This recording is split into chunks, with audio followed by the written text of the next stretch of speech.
So let me start off by introducing Alessandra and Tiffany. We'll start Alessandra. Alessandra Thompson is a 26-year-old real estate investor based in Nashville. She began a journey into real estate syndication and moving across the country. Look forward to learning more about that story. She now has 2 properties under management and handles day-to-day asset management and operations. Her mission is to live time financially and geography free while scaling her portfolio. And then next we have Tiffany. Tiffany Ward is a mother, CrossFitter, a real estate investor based in Richmond, Virginia. She started investing in real estate by buying a foreclosure at the age of 23. And after moving into the property, she house hacked to decrease her expenses and boost her inevitable capital. In a second, just join one more, open up here. In 2019, she turned to multifamily investing, and her first apartment deal invested out of state and served as a key principal. Tiffany has a passion for helping others, and she also runs the Facebook page, Minorities of Real Estate, also known as the Moore Group. So welcome, Alessandra. Welcome, Tiffany. Thank you. Yeah. So I like the panels because we just keep it free flowing. I'll ask some questions and, people can jump in, and you can use the chat. You could also just, raise your hand and ask any questions. So we're keeping, very, very informal. But yeah, to start off, I'll start with you, Alessandra. So you started all the way from California. So tell a little bit of your story of how you ended up in getting involved in multifamily. Yes, so it's kind of a long story, but I'll try to keep it short.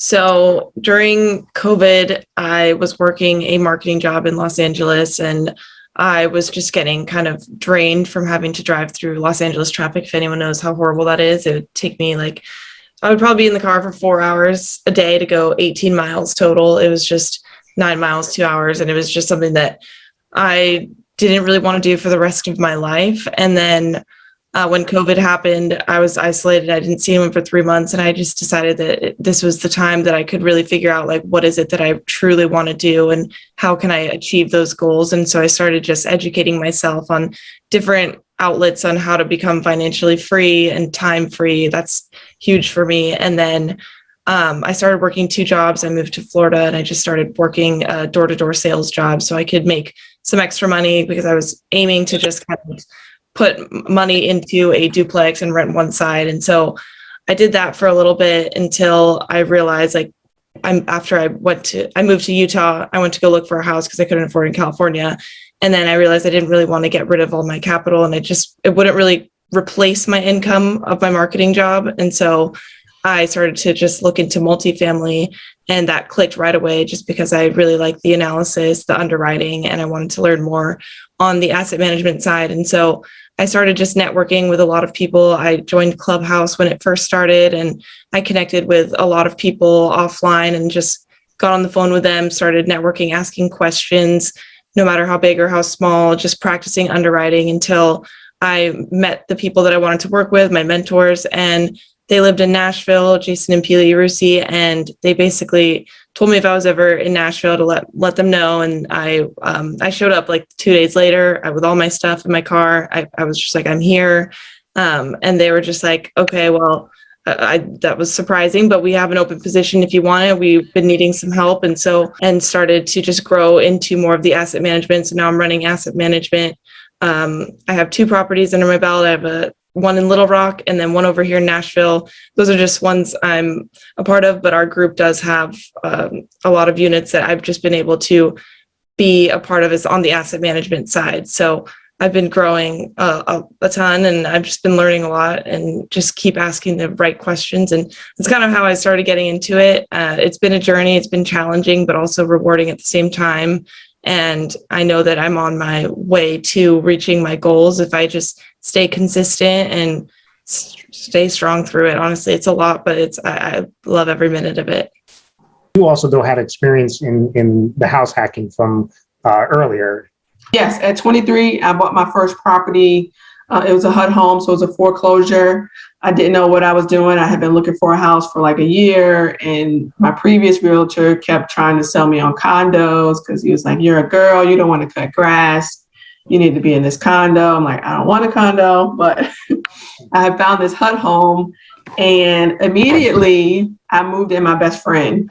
We had no problems living together. It worked out fine. And I was so afraid of not being able to pay the bills, which is really how I got into it. Because I was like, girl, come move in with me. And then I ended up getting like 2 more jobs because I wanted to make sure that I could pay the bills. So I kind of went overboard to get into that first deal, but I just kind of knew that I didn't want to be a renter. And at the time before I bought the house, I was living at home with my parents, and they still had me on curfew, and they were very strict. So I had to get out of there. So that's how I jumped into it, because I was like, I need to do something. But that's how I started house hacking. In my case, I'm working. I have a W-2. I got into real estate, already after establishing myself in the career, and I didn't want to start. You want to learn as much as you can, but there's a roadmap. There's people who've done this before, and if you're not afraid to learn, it just helps to accelerate. So I guess I was trying to talk a little bit about the mentors you have. Obviously, you have a unique situation where you are also working, for them, but explain how much that has helped to accelerate your progress. So being able to have mentors that believe in me and being able to lean on them and also ask them the questions that I need, which is why I think mentorship groups are really important at the same time, because you're able to have that one-on-one conversation with the people that you're working with. You can even partner up with different people in the group, but just being able to go on site and actually see how each property is renovated, or being able to look at the underwriting side by side and understand exactly how the business plan is going to be executed. What's the timeline? What's the budget? Seeing that all happen in place, and then being able to just kind of understand where, if something were to happen, how to deal with it. I think that I've learned the most through the hardships that we've had, our Little Rock property. We went through so many delays in our closing. We had a huge issue with the mold, huge eviction process, all this stuff. And I think that I've learned the most just by being there to just go through it with the rest of the group. But mentorship, I think, is just key to success. I think when you're able to just bounce anything that you need off of, with what you're doing with someone else.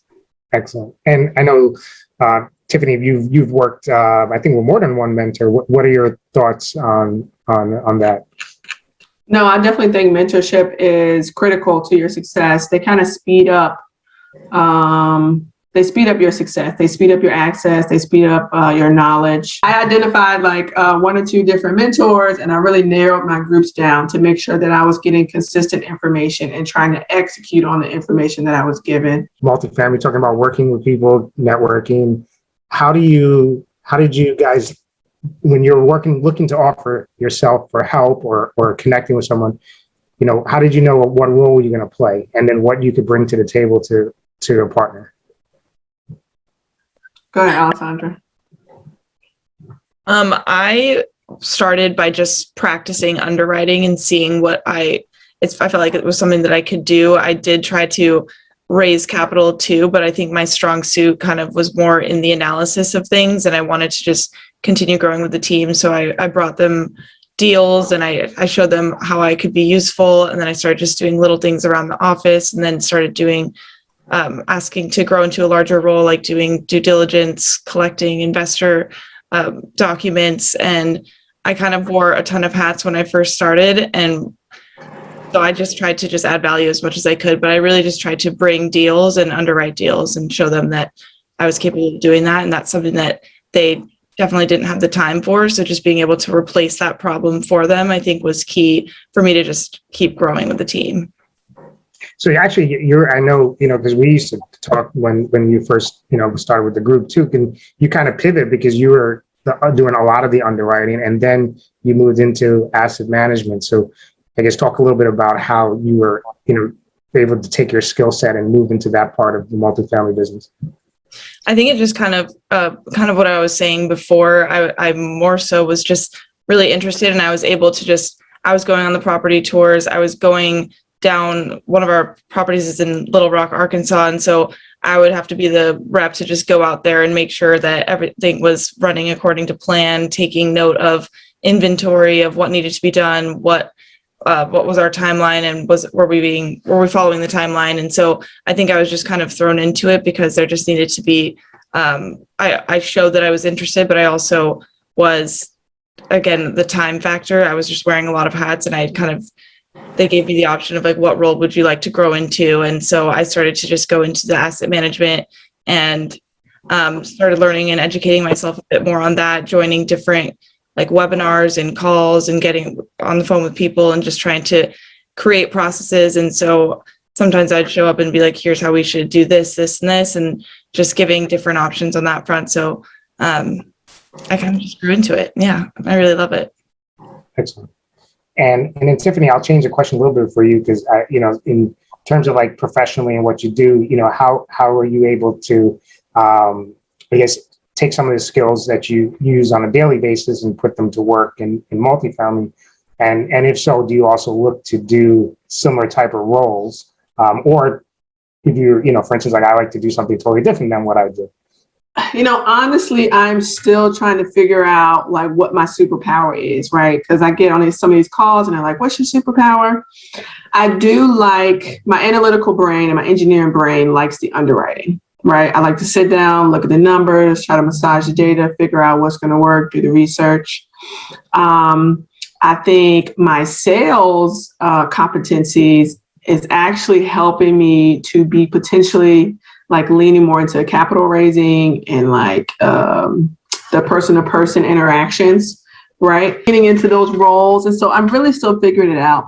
I guess the way that the first deal was introduced to me, it was through a mentorship, right? And so I was kind of learning as I went, and I was so hungry for a deal that what I was being taught sounded good to me. And I kind of like the tangible asset of, a building and structure versus stocks or whatever else. And so I just kind of jumped in. The second deal that I got into was through my network, right? And so like right now we are a joint venture, which I would just say like, as you're looking at deals and as you decide what to get into, make sure you're comfortable and you fully understand like the structure that's going to happen. And so effectively for my second deal, I partnered up with people that I knew because that's how joint ventures work. You got to know each other. But I knew very few people who were in the deal, right? So Jerry, you can know everybody here and we could be in a joint venture agreement together, right? But I might only know you. So then as we figure out roles and responsibilities, it's like a group effort because there were so many people that partnered on this deal, like 15 of us. And so it's like you almost double up or triple up on roles and responsibilities. And so then are you really getting good experience with it? In my opinion, no. So I signed up for the financial aspect of it and like taxes and like figuring out K1s and all that stuff, cost segregation.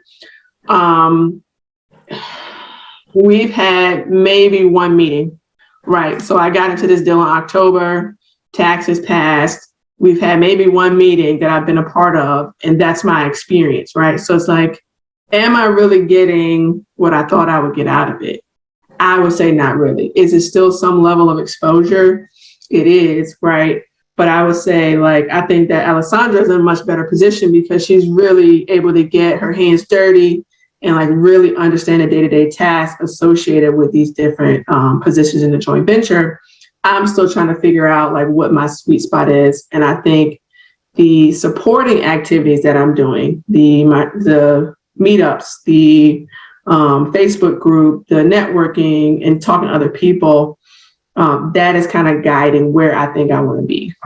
But hopefully that answers your question a little bit. Yeah, and I think definitely it's also every experience is different. I can say like, for myself, joint venture wise, and I think Christina was on here for a little bit, and I don't know if she dropped, but we had a situation where four of us went in on a deal and in Greensboro, and we met 2-3 times a week, and we put together agreements all the way through going through the inspections, and finally the deal fell through. But it has learned so much from that process. So I think, it could be very specific to the group and the deal and also in the JV, like it sounds like also that's a lot of members in that group. So it's all a little bit specific to each situation. Yeah. Cool. So one thing I know, again, this is Carolina based, but I know you guys are different markets. Alessandra, tell me a little bit about like what market you look at. Obviously, you're in Nashville, but that's a super hot market. So what markets do you look in and how do you choose those markets?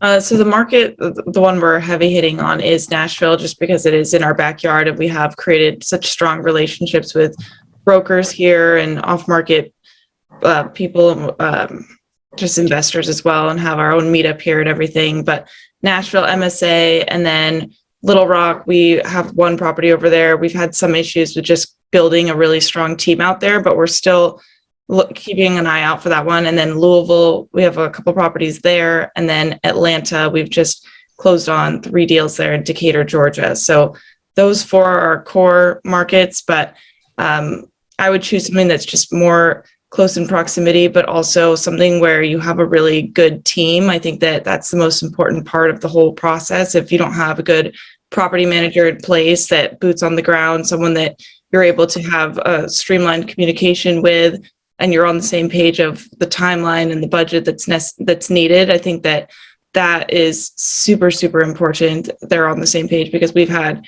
like at our Little Rock property, we've just had some issues with kind of finding good property management groups. We're on our 3rd one, and then the contractors and maintenance people, it's hard to really make sure that they're doing what they're doing. There was 2 months I was driving there once a week from Nashville, 5 hours there, 5 hours back, because we just could not get the right team in place. So just having somewhere where you have a strong base is key, and different partners that may be close into the area. But yeah, I would say. It's a good point. I know Arn, who's on this call, he's local to Greenville, South Carolina, and his big selling point, he works with a property manager that he trusts and is very keen on, and that makes a big deal for out-of-state investors. They trust that the boots in the ground operators know exactly what they're going to do. So property manager is an important part of it. And Jerry, if I could just jump in. So Alessandra and Tiffany have kind of approached it in 2 different ways. It seems like Tiffany is looking to kind of directly invest in deals and work with smaller groups, where Alessandra went to an already existing formidable syndication company. And so I just point out to the group that there's kind of 2 ways you can get into this. And you maybe have to pick which is the best fit for you. Alessandra came in and Urusi obviously has gobs of work and gobs of things to do, and they need help. And that's kind of where she got her entry, where I think, Tiffany, you're maybe a little more on the entrepreneurial side, looking to be a little closer in a deal and kind of establishing your own thing. So just 2 different approaches that can work and for people to consider. Yeah, absolutely. I also liked what you said, Tiffany, is that you said that you were more so doing like a lot of the meetups and meeting people and talking to investors. And I think that entire side of the capital raising side is something that I'd love to do, but I'm focusing more on just like the asset management. And so when people come to partner together, those 2 are separate roles that they're able to just bring their minds together and find other partners in the space. So I think that's key, and something that I don't get around to enough, honestly. Yeah, I mean, I say, even from my personal perspective, I kind of even operate in both of those worlds. Like I'm limited partner. I've been involved in this co-GP and syndications, and I also like JVs. And I think the point of it is, you want to get involved in multifamily. There's many different ways to do it. And of course, part of that is, taking action and getting it done. Yeah. So I guess the next one, and I'll throw this out in, you talked about different roles, but like starting the business or even like getting started, like there's so many podcasts, so many things to learn about, but no one actually really, sometimes you don't really get like, how do you start? Like, if you're, what are some advice to someone that's out there that's looking to just, if it's find the first deal or find a partner, like, just how do you start? I would say educate yourself, find people that are doing what you want to be doing. And that could be in a meetup group, that could be in a mentorship group, that could be finding someone that you could provide value for, or just going out there and seeing if you could raise capital for a deal or if you could underwrite a deal. Mentorship groups, I think, are great because you also find people that are newer in the space that might have the same market that you don't realize that they do. And maybe they have different assets that they can bring to the table, different qualities. And so you're able to just kind of figure it out from there. And then also just being able to really define the market that you want to be in. I think there's a lot of jumping around all the time and you don't really get situated enough to really find, okay, I need to keep over time building these relationships, or like it's just a long game that you have to stay in. So pick one market and just really become accustomed to exactly the area, the players in the game, the property managers, have like a team member, like a lender in place or an insurance person in place, so that when you do come across a deal, you're not just scrambling to get there. You already have it ready to go when and if you find a deal.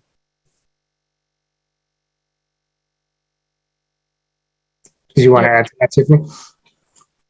Yeah, I mean, I would just circle back to getting a mentor, right? Or like Alessandra did, work with a group of established investors that can expedite your path.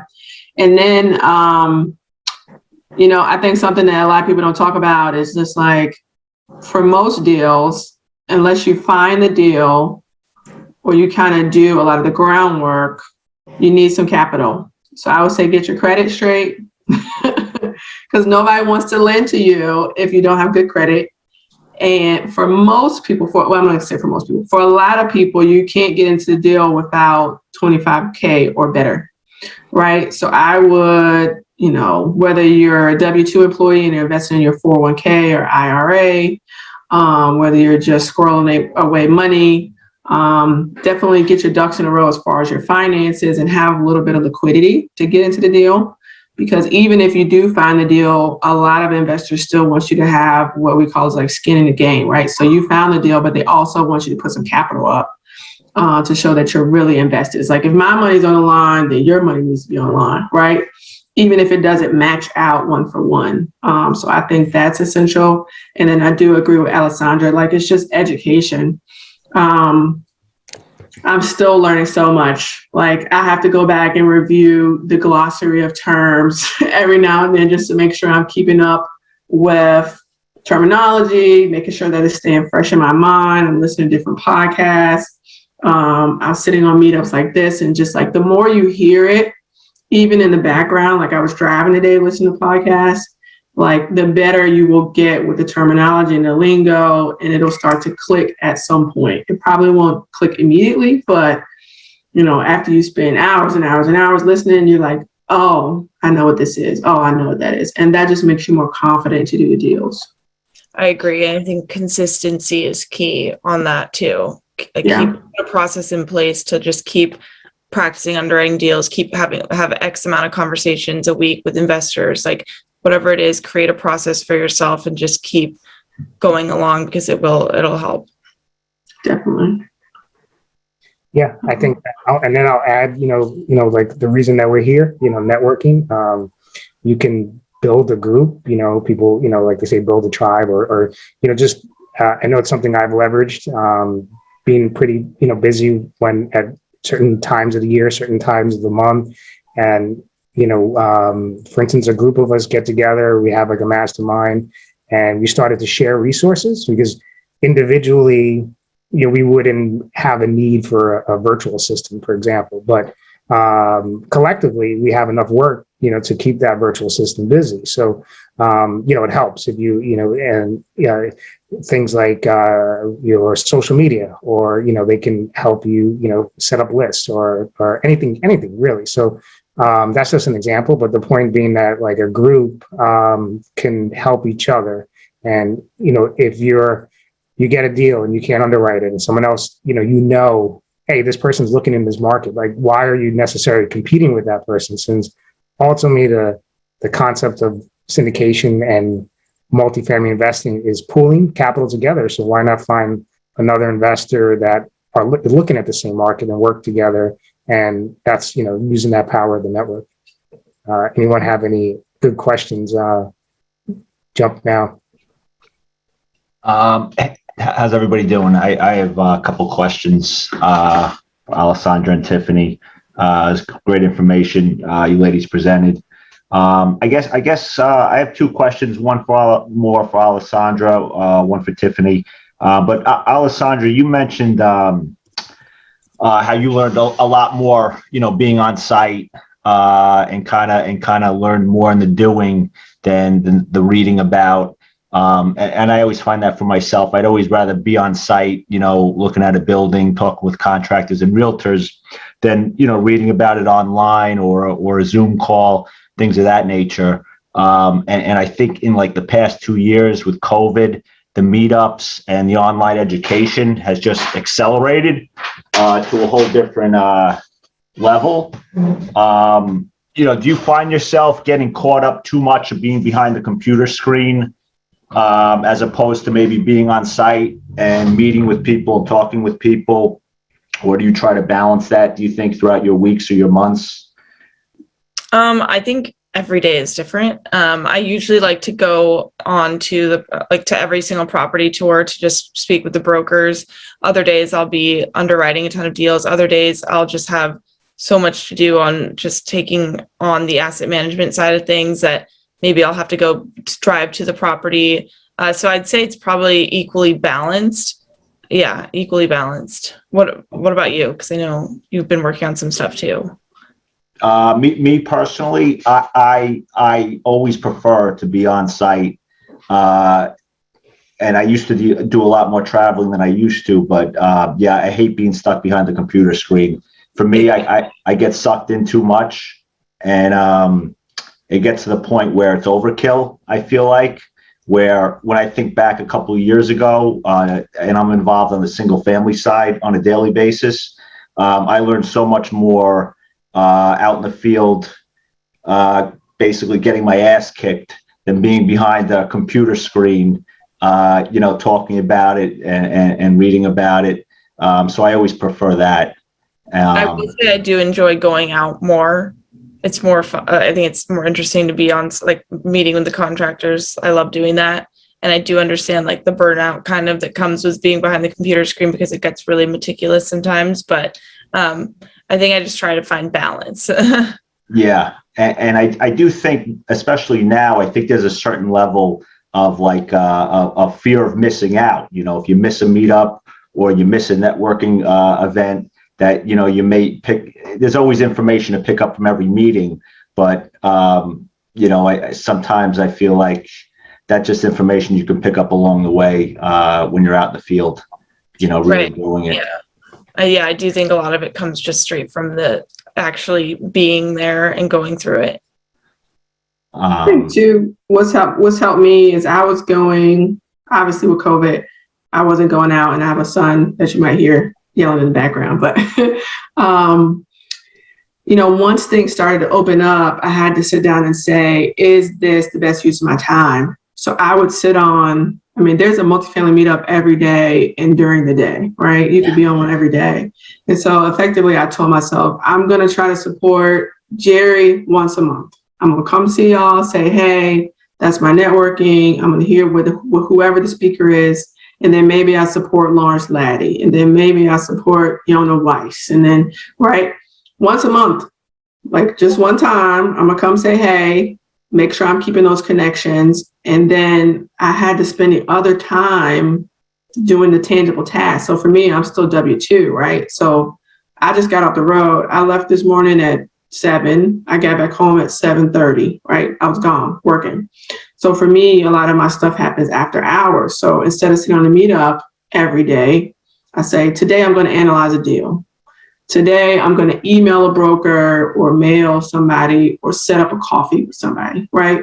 And it's just I think you have to get really good with your schedule to make sure that you're doing the task that matters and that move the needle. And I felt like I was spending a lot of time just on meetups listening. And I think we just get stuck in listen mode and we never get to the do mode. So I had to cut back. And that was actually my question to you, Tiffany, coming from a W-2, and I'm a W-2 as well. How do you structure your day to move that needle, especially with the son? So it's tough. I'm getting better. Really what's helping me is that small groups. Remember I said I have 2 mentors. So one is a mentor for multifamily, but oddly enough, it's my single family mentor and small group because we meet weekly and we have metrics. So we had to sit down amongst a group like this and I say, I want to call 3 brokers every week. I want to take somebody to coffee every week. I want to analyze 3 deals a week. Right? And there's like a scorecard. And so how many times do you think you can show up to that meeting of this size and you haven't checked off the boxes? They're going to look and you're going to ruin your relationships because they know you're a slacker. Right? So it really took for me to get into that small group, that accountability group, and for me to clearly define my goals, make them into bite-sized pieces that were weekly tasks or, weekly tasks that I can commit. And that accountability piece for me to realize I'm not being productive. I'm not being effective. I'm not moving the needle on any of my goals, like really putting that consistency in place. And my days are still a little bit crazy. So like my son is sick right now. He woke up at 4, yesterday I woke up at 5. So, that makes my mornings difficult to like practice getting up at the same time and affirmations and gratitude and all those things. But I try to stick to some sort of schedule such that I'm getting in that time. That gratitude is what I've been focusing on lately.